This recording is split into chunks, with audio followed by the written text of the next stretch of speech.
সবচেয়ে মজার যে ব্যাপারটি ভেরি কমফোর্ট জোনের যে ব্যাপারটি, এই যে ওয়াকিং পাথ আপনারা দেখতে পাচ্ছেন এখানে, মানে যাতে ফ্লাইট ক্যাচ করার জন্য কুয়ালালামপুর ইন্টারন্যাশনাল এয়ারপোর্টে এক গেট থেকে আরেক গেট অথবা এক টার্মিনাল থেকে আরেক টার্মিনালে যেতে অনেক সময় মানুষের কষ্ট হয় অথবা অনেক বেশি হাঁটতে হয়।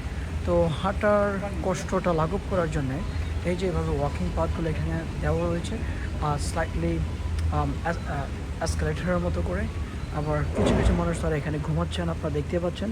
এবং এরা এখানে আসলে কেউ হোমলেস নয়, এরা এখানে আসলে কেউ কোনো কিছুর অভাবে শুয়ে আছেন ব্যাপারটি তা নয়। তারা এখানে শুয়ে আছেন, হয়তো তাদের নেক্সট ফ্লাইটটি আরও অনেক পরে, তাই তারা এখানে রেস্ট নিচ্ছেন, বিশ্রাম নিচ্ছেন এবং তারা সবাই এখানে ঘুমাচ্ছেন। তো এমনি করে আমি আমার ফ্লাইটটি ক্যাচ করার জন্য যাচ্ছি। এই যে ওই পাশে অপর পাশে এখানে আমি এয়ারক্রাফট দেখা যাচ্ছে।